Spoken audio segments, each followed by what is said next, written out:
Necesito una palabra. Una palabra que cambie mi vida. Juan 21:15. Si lo quieren, digan amén. Cuando hubieron desayunado, Jesús dijo a Simón Pedro: Simón, hijo de Jonás, ¿me amas más que estos? Él le dijo: sí, Señor, tú sabes que te amo. Él le dijo: apacienta mis corderos. Le dijo de nuevo por segunda vez: Simón, hijo de Jonás, ¿me amas? Él le dijo: sí, Señor, tú sabes que te amo. Él le dijo: pastorea mis ovejas. Le dijo por tercera vez: Simón, hijo de Jonás, ¿me amas?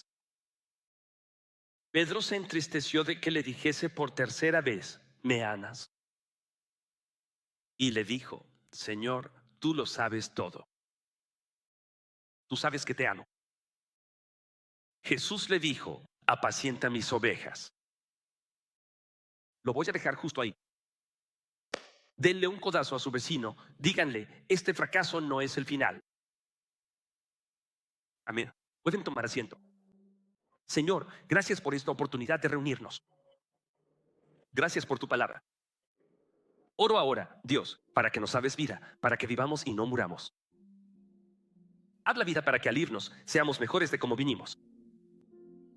Sana y libera conforme a tu palabra y salva por amor de tu nombre, en el nombre de Jesús. Amén. Este fracaso no es el final.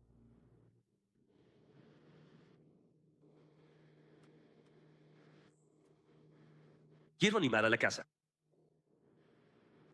Nuestros fracasos no tienen por qué definirnos. Y a veces ni siquiera es algo tan pesado. Digo, a veces son las palabras que no podemos retirar. A veces son los errores que cometemos en público. A veces son las decisiones que tomamos en privado que desearía poder repetir. Y lo que quiero que veamos es que, sin importar cuáles sean nuestros errores, no tienen por qué definirnos. Juan 21 es un epílogo, por así decirlo, del Evangelio de Juan. Es un epílogo del Evangelio de Juan porque en Juan capítulo 21 la resurrección ya ha ocurrido. La resurrección ya ha ocurrido. Y algo interesante sucede aquí en Juan capítulo 21 porque ahora Jesús está haciendo su segunda aparición post-resurrección a los discípulos. Está realizando su segunda experiencia post-resurrección. Aprendimos sobre la primera la semana pasada cuando se presentó y se le apareció a Tomás. Ahora, si leen el principio de Juan capítulo 21, que no leí en nuestra audiencia, pero al principio de Juan 21, Jesús se les aparece a todos los discípulos que están presentes. Y lo interesante es que, mientras Él se aparece, Pedro hace una declaración. Y Pedro dice en Juan capítulo 21, después de que Jesús aparece, Jesús dice, Pedro dice, me voy a pescar. Eso es interesante porque es después de la resurrección. Jesús se ha aparecido. Es la segunda aparición de Jesús a los discípulos. Y Pedro dice, olvida todo eso, me voy a pescar. Antes de analizar este texto, tengo que hacer una pausa aquí por un momento. Y solo decirle a alguien que está así de cerca de volver a su antigua vida, por favor, no lo hagas. No sé quién necesite escuchar esto, pero debemos reconocer, amigos, que hay momentos en nuestra vida en los que hay un peligro. Ojalá tuviera a alguien ayudándome ya. Hay un peligro en volver a aquello de lo que Dios ya me ha librado. ¿Hay alguien más aparte de mí que pueda mirar atrás a su propia vida y decidir en su mente, voy a trazar una línea en la arena y no sé qué pasará en el futuro, pero de una cosa estoy convencido, no voy a volver a aquello de lo que Dios ya me libró? Ese sería un buen momento para que le demos gracias a Dios de que no estoy donde solía estar. No estoy atrapado en lo que solía estar atrapado. No estoy en lo que solía estar.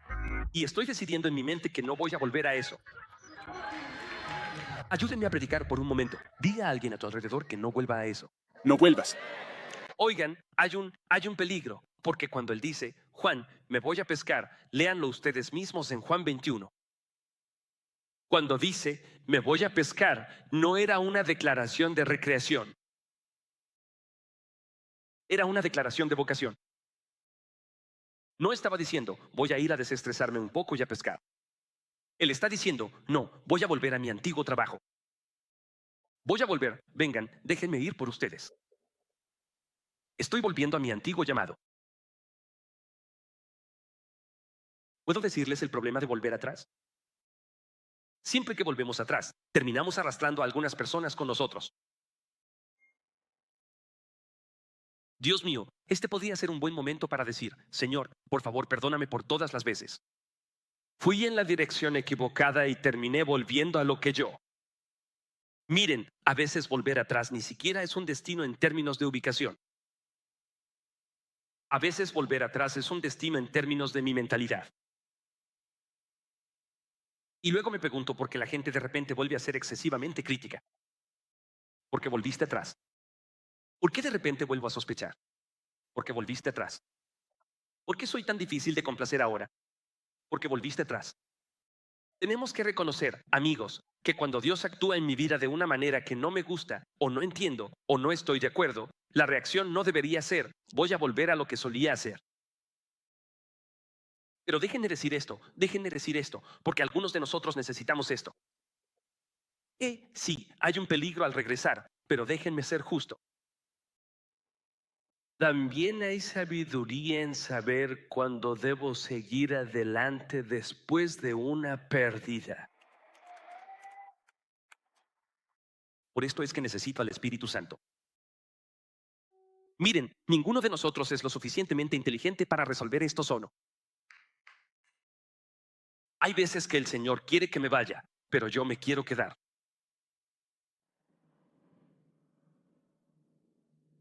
Y hay veces en que yo me quiero ir y el Señor dice, quédate. Y la única forma en que puedo analizar esto un momento. Déjenme, les doy esto gratis, solo un momento de consejería gratuita. Siempre debemos abordar nuestras decisiones más cruciales desde lo que yo llamo una perspectiva de voluntad neutral. Miren, porque cuando ya decidí lo que quiero, no importa lo que el Señor me muestre o diga, porque ya tomé una decisión. Tengo que abordarlo así. Señor, lo que tú quieras para mí es lo que yo quiero para mí. Desearía tener a un puñado de personas que recuerden su infancia. La abuela, mamá, a menudo añadían al final de una frase, si es la voluntad del Señor. Vamos, ¿cuántos de ustedes recuerdan eso? Te veré mañana si es la voluntad del Señor. Te veré la próxima semana para almorzar, si es la voluntad del Señor. Tenemos que abordar todo desde la perspectiva de si es la voluntad del Señor. Hay un peligro. Hay un peligro en quedarse cuando Dios dice, ve. Pero hay un peligro en irse cuando Dios dice, quédate. El texto comienza con los discípulos diciendo, fuera de la voluntad de Dios. Voy a volver a lo que solía ser. Amigos, déjenme animar a alguien. ¿Por qué está esto siquiera en la Biblia? Miren, está en la Biblia porque Pedro tuvo un fracaso anterior. Juan capítulo 18, empezamos a estudiarlo. Juan capítulo 18, 3 veces niega a Jesús. De hecho, si leen sus Biblias en Juan capítulo 18, versículo 18, les dije, no son una palabra de Dios, sino las palabras de Dios. En Juan capítulo 18, versículo 18, especifica que no era cualquier fuego. Dice que era un fuego de brasas. Si leen Juan capítulo 21, no dice simplemente cualquier fuego. Dice que era un fuego de brasas. Es interesante porque en ningún otro lugar del Nuevo Testamento hay otro ejemplo de un fuego de brasas. Dios es tan bueno que me llevará de vuelta a mi lugar de mayor fracaso para que pueda recuperarme. Y lo que me pasó al final no tiene por qué ser la última palabra en mi vida. Pedro está ante una hoguera de carbones en Juan capítulo 18. Juan capítulo 18 está ante una hoguera y 3 veces le dicen, no estabas con él. ¿Cómo? No conozco a ese hombre. De hecho, un tipo hasta le dice a Pedro, le dice, espera, espera, espera, creo que tú eres el tipo que le cortó la oreja a mi primo. Pedro dijo, no hombre, mira, te lo dije, no conozco al hombre. De hecho, un evangelista incluso dice que en un punto, a la tercera vez, él suelta una palabrota. Dice, te dije que ni siquiera conozco al hombre. Ante la hoguera de carbones, niega a Jesús 3 veces. Jesús reaparece en un encuentro tras la resurrección y Pedro dice, me voy a pescar. Vuelven a pescar y no pueden atrapar nada. Jesús entonces dice, ¿cómo les está yendo?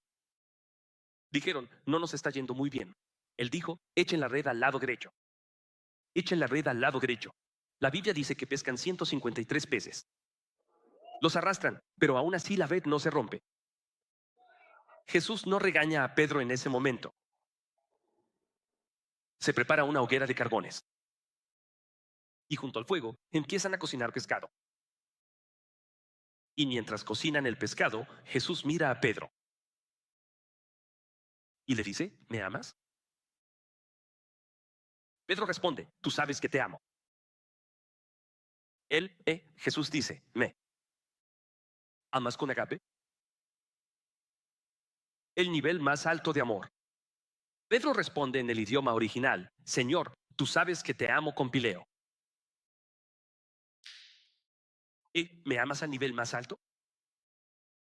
Pedro, sentado con su primer fracaso ante el fuego, ni siquiera puede mirar a Jesús a los ojos y decir honestamente que lo ama.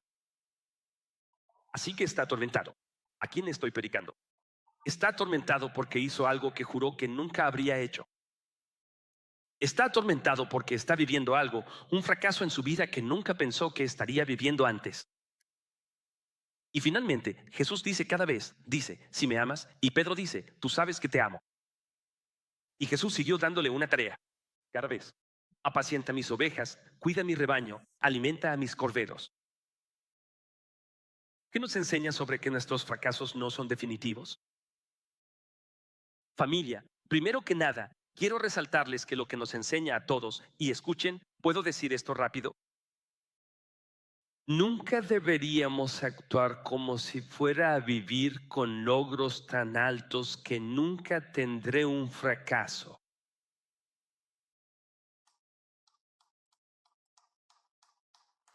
Déjenme decirles algo, el fracaso demuestra nuestra humanidad. De hecho, el fracaso es inevitable.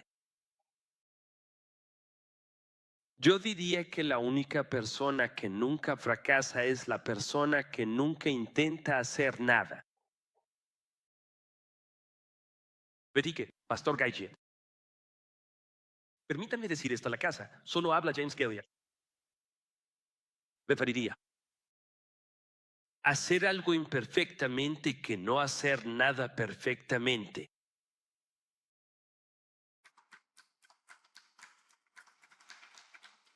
Y no sé a quién le estoy predicando, pero Dios dice que es hora de dejar de lamerse las heridas y volver a hacer lo que te llamé a hacer. Digo, mientras estudiamos la Biblia, hay ejemplo tras ejemplo. Abraham mintió sobre Sara, fracasó y aún así fue padre de naciones. Jonás huye de Dios, fracasa y aún así predica el mayor avivamiento del Antiguo Testamento. David comete adulterio y asesinato. ¿Están listos para lo que voy a decir? David comete adulterio y asesinato y aún no citamos más que a nadie en la Biblia.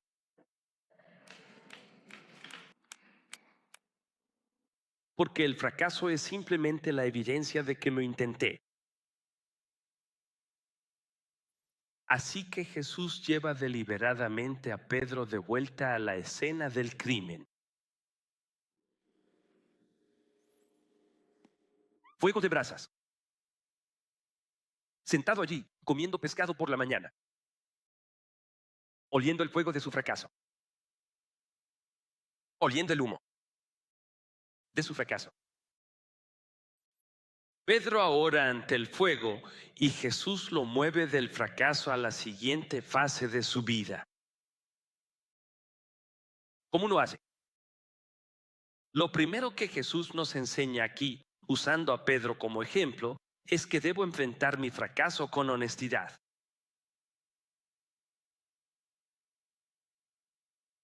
Solo déjenme decirlo. No podemos ser sanados de lo que nos negamos a enfrentar. No puedo recuperarme de lo que no reconozco como un problema para empezar. Si miran a la familia de Pedro, él volvió a pescar porque no podía enfrentar lo que pasó en el primer fuego. Todos digan el primer fuego. Pero fíjense, Jesús no deja que se quede en la barca. Miren, él sale en la barca a pescar. Porque no quiere volver a enfrentar el fuego. Así que Jesús lo llama para que regrese al fuego. Algunos de nosotros hemos estado huyendo por años. Y lo que trato de que vean es que si no vuelven al lugar del fracaso y lo arreglan, seguirán huyendo de esa situación por una generación. Algunos hemos huido de matrimonios que arruinamos, de negocios en los que fracasamos, de ministerios que abandonamos, de adicciones en las que recaímos. Escúchenme bien. No podemos huir de aquello de lo que Dios intenta sanarnos. Me encanta esto de Jesús. Él no lo sermonea. Quizás deberíamos dejar de sermonear a la gente. Jesús ni una sola vez le dice, ¿por qué me negaste 3 veces en aquel primer fuego? Ahora, quiero que presten mucha atención a lo que hace Jesús. Él no lo sermonea, pero se dirige a sus 3 fracasos. La razón por la que le preguntó 3 veces, ¿me amas?, es porque lo negó 3 veces. Permítanme recalcar esto y decirle a alguien, servimos a un Dios que tiene gracia para cada error. Servimos a un Dios que, sin importar cuántas veces me equivoque, Él se hará presente. Miren, no sé ustedes, pero agradezco que Dios sea paciente conmigo. Y no solo cuando peco 1, 2 o 3 veces.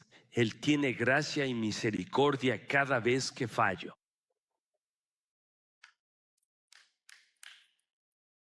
Por 3 veces, Él le dice, ¿me amas? Pedro se entristece la tercera vez porque ahora reconoce lo que Jesús está haciendo. Dice que cuando le pregunta por tercera vez, ¿por qué me amas?, él simplemente se quiebra por completo. Me pregunto, ¿por qué le dice Jesús a Pedro, ¿me amas? Creo que nos está haciendo saber, familia, que cuando amamos a alguien, se manifiesta en nuestra conducta. Desearía tener a un grupo de personas que me ayudaran aquí. Miren, cuando amamos a Jesús, nos presentamos de forma distinta. Cuando amamos, tenemos compasión. Cuando amamos, perdonamos aunque sea difícil. ¿Hay alguien aquí que haya tenido que perdonar cuando era difícil? Cuando amamos, servimos aunque sea inoportuno. ¿A quién le estoy predicando? Cuando amamos, decimos la verdad. Y aunque digamos la verdad, la decimos con amor. Cuando amamos, no descartamos a la gente, solo porque hirieron mis sentimientos. Cuando amamos, no nos alejamos solo porque estamos pasando por algo. Miren, en otras palabras, cuando amamos, no respondemos a la dificultad como el mundo responde. De esto es de lo que quiero que seamos honestos, familia. ¿Cuántos de nosotros estamos evitando las preguntas difíciles? ¿Me amas? Quiero animarnos esta semana a darme suficiente tiempo y suficiente espacio para hacerme las preguntas difíciles. Si amo a Jesús, ¿por qué hago lo que hago? Predica James David Galliard. Si amo a Jesús, ¿por qué no sirvo? Si amo a Jesús, ¿por qué no doy? Si amo a Jesús, ¿por qué no me sacrifico? No tengo ayuda en la sala, pero está bien. ¿Por qué si amas a tu esposa, cómo es que la tratas como lo haces? Si amas a tus hijos, ¿por qué compras rines nuevos y no ahorras para la universidad? Si de verdad te amo, ¿cómo es que no lo hago? Si te amo, ¿cómo es que no se nota? Todo lo que le dice a Pedro es, si me amas, tu comportamiento debe demostrarlo. Lo primero que nos enseña, familia, es que necesito enfrentar mi fracaso. Aquí está lo segundo que nos enseña, y esto es muy poderoso, y debemos captarlo porque esto responderá a algunas preguntas. Ahora miren esto. Vuelvan a la escena del segundo fuego. Él no sermonea a Pedro. Él espera incluso para hablar con él antes de hacer algo fundamental. Lo siguiente que hace es alimentarlo antes de intentar arreglarlo. Ahora, lo sé, no nos gusta este tipo de predicación porque no reconocemos nosotros. Predica James Gaillard. Por eso debemos tener en cuenta que los niños con hambre no pueden aprender.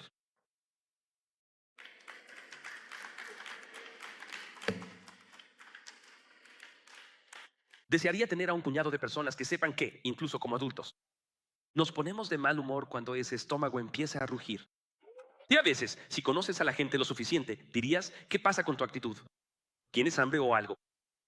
O sea, ¿qué rayos te pasa? Cómete un Kit Kat, un Snickers o algo. Me es difícil concentrarme cuando tengo hambre. Me es difícil actuar bien cuando tengo necesidades físicas que no están siendo satisfechas. Donde está mi gente que reconoce que puedo tener toda la buena intención del mundo, pero si estoy enfermo, si tengo hambre, si estoy frustrado, si estoy deprimido, me es difícil aprender. Predica James Dale. Y debemos dejar de actuar como si las necesidades físicas no importaran.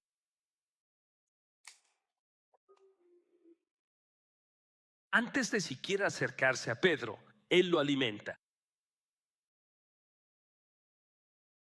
Vivimos en esta cultura donde queremos politizar demasiado algo tan simple como que los niños tengan comida en la boca.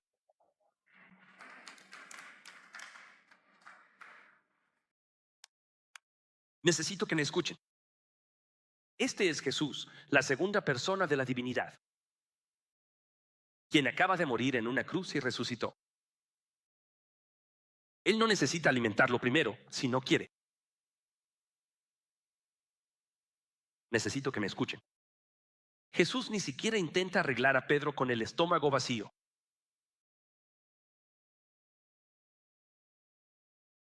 Familia, lo que trato de que veamos es que las necesidades físicas importan. Ya sea que estén en la iglesia. Si se preguntan, ¿por qué mi iglesia reparte comida cada primer jueves? Porque necesitamos alimentar a la gente antes de arreglarla. ¿Por qué? ¿Por qué ofrecemos este servicio y aquel servicio? Porque necesitamos alimentar a la gente antes de arreglarla. ¿Por qué estamos haciendo ejercicio cada lunes? Porque necesitamos alimentar a la gente antes de arreglarla, mi gente. Lo primero que enseña el texto es que debo enfrentar mi fracaso. Lo segundo que me enseña es que necesito alimentarte antes de arreglarte. Que antes de ministrarte a través de tu divorcio. Es difícil para mí caminar en la plenitud de quién es Jesús. Y me acaban de cortar la luz. No tengo ayuda aquí porque sé que todos aquí, todos en línea, probablemente estemos muy bien y tengamos nuestros servicios pagados, pero hay gente allá afuera a la que estamos tratando de convencer de que Jesús es real. Y mientras tratamos de convencerlos de que Jesús es real, siguen luchando con una adicción. Siguen luchando con la inseguridad alimentaria, siguen luchando con crisis emocionales. Y antes de empezar a abordar tu fracaso espiritual, debo al menos ser consciente de que podrías estar lidiando con cosas que te impiden concentrarte realmente en lo que estoy tratando de hacer por ti. Gente, permítame decirlo así. No les restreguemos sus fracasos a las personas en la cara. Debemos, no seamos de los que cada vez que te veo, te recuerdo lo que hiciste mal. Que cada vez que cometo un error, no te lo estoy echando en cara otra vez. Porque, mi gente, eso no es restauración. 3 veces Jesús le dice a Pedro, ¿me amas? Si Dios no condena, necesito que escuchen estas últimas 2 semanas. 2 encuentros, uno con Pedro, uno con Tomás, y en ninguno de los encuentros Jesús los condena.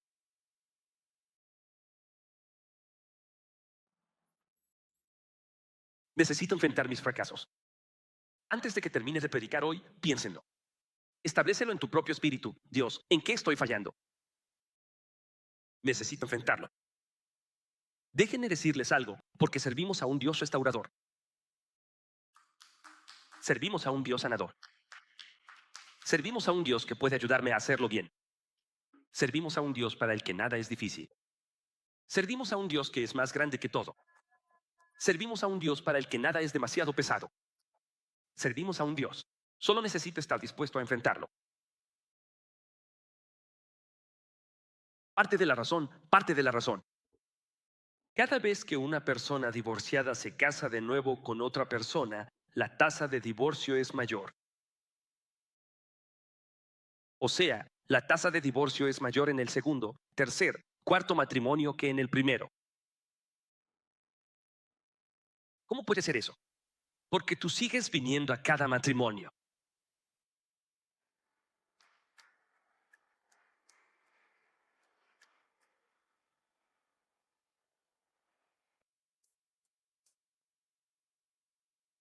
Así que nunca abordaste tu fracaso.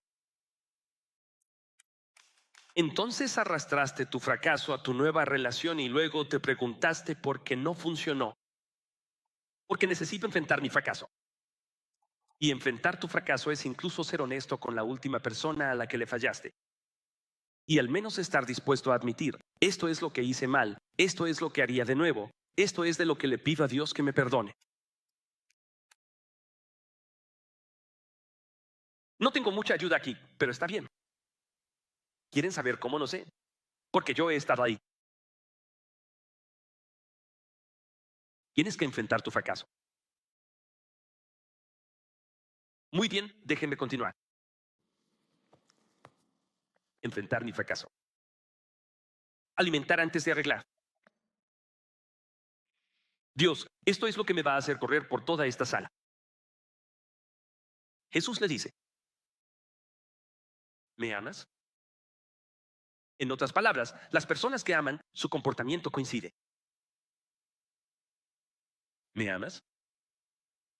Y fíjense que cada vez Jesús le dice a Pedro, alimenta a mis ovejas. Esperen un momento.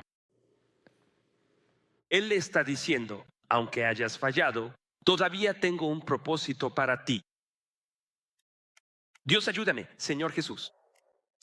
En otras palabras, todos digan, enfrentar mi fracaso. Todos digan, alimentar antes de arreglar. Y esto es lo último, todos digan, cumplir mi misión. Dios nos está diciendo, miren a su vecino de la fila rápido. Díganle, tienes una responsabilidad con el reino. Jesús le dijo, alimenta a mis corderos, cuida mis ovejas, alimenta a mis ovejas. Jesús no restaura a Pedro para que se retire. Él restaura a Pedro para que asuma su responsabilidad. Al mismo hombre que falló públicamente se le dio ahora una misión pública. Esto es lo que está diciendo. Si has sido perdonado, ve a alimentar a alguien. Si has sido restaurado, ve a servir a alguien. Si se te dio otra oportunidad, ve a empoderar a alguien. Esto les va a volar la cabeza. Vayan a Hechos 2. No lo hagan ahora. Hechos 2. El mismo Pedro. Dije el mismo Pedro. Dije el mismo Pedro. El mismo Pedro que necesitó ser perdonado 3 veces. El mismo Pedro que dijo, no conozco a ese hombre. Es el mismo Pedro que se levanta el día de Pentecostés y predica y 3,000 personas se salvan. Estoy aquí para decirles que su mejor ministerio está frente a ustedes. Sus mejores días están frente a ustedes. Su mejor misión está frente a ustedes. Dile a tu vecino, Dios no ha terminado contigo. Por eso Dios tomará lo necio de este mundo para avergonzar a los sabios. Dale un toque a tu vecino y dile, vuelve al trabajo. Dile a alguien más, vuelve al trabajo. Porque tienes un sermón que predicar. Tienes un negocio que dirigir. Tienes un libro que escribir. Tienes una familia a la cual amar. Tienes un hijo que criar. Vuelve al trabajo.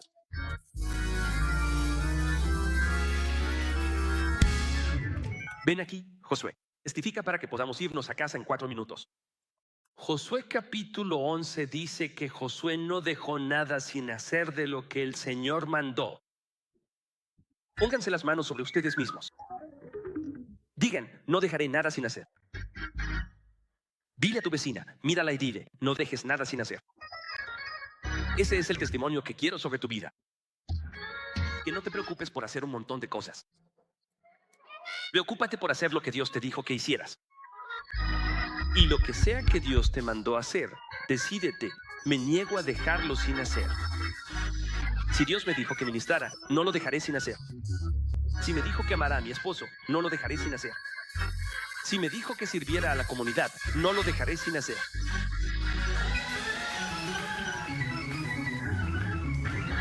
Déjenme cerrar esta Biblia para que nos vayamos. Pedro negó a Jesús ante un fuego. ¿Ven? Él negó a Jesús ante un fuego. En otro fuego, Él es restaurado. Esperen, esperen. En este fuego la regué. En este fuego tengo que levantarme. Esperen, esperen un momento. En este fuego, Jesús estaba siendo crucificado. En este fuego, Él ya había resucitado. ¿Saben? ¿Puedo decirles la diferencia entre el primer fuego y el segundo fuego? El Calvario. No, déjenme intentarlo de nuevo. Dije, la diferencia entre su primer fuego y su segundo fuego, que alguien grite, es el Calvario. Por eso, sin importar lo que pase en su vida, aún pueden llegar al segundo fuego gracias al Calvario. Diga a tu prójimo que puedes llegar por el Calvario. El fuego intermedio, la razón de mi segundo fuego es porque en el medio lo clavaron en un madero. En el medio, el cielo se oscureció. Que alguien grite, en el medio. En el medio, la tierra tembló. En el medio, Él dijo, consumado es. En el medio, bajaron su cuerpo. En el medio, lo envolvieron en vino. En el medio, lo pusieron en una tumba prestada. En el medio, el infierno creyó que ganó. En el medio, los demonios celebraron. En el medio, la muerte creyó tener la última palabra. En el medio, el domingo temprano, se levantó con todo el poder en su mano. Y porque Él se levantó, mi fracaso no es Él. Final, porque Él se levantó. Mi negación no es lo último, porque Él se levantó. Mi pasado no tiene la última palabra.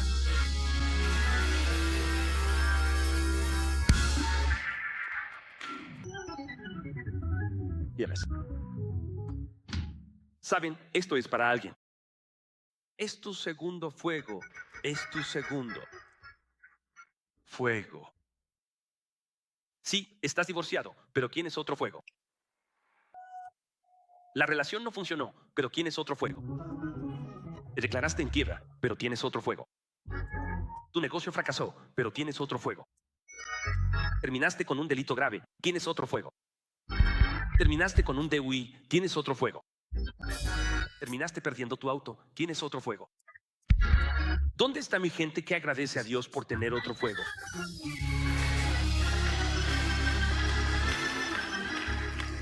Y la razón por la que tengo otro fuego es por el Calvario.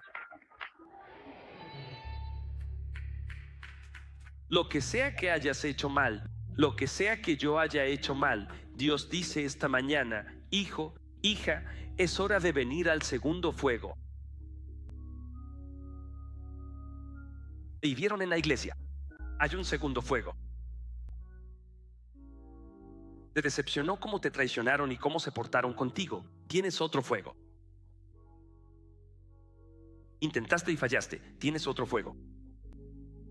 Alguien necesita oír esta palabra del Señor. A veces las cosas no funcionan. Hay más hombres en la tierra. Vaya, pastor. Hay más mujeres en la tierra. Esa empresa que te despidió, alguien tiene un empleo. Siempre hay un segundo fuego.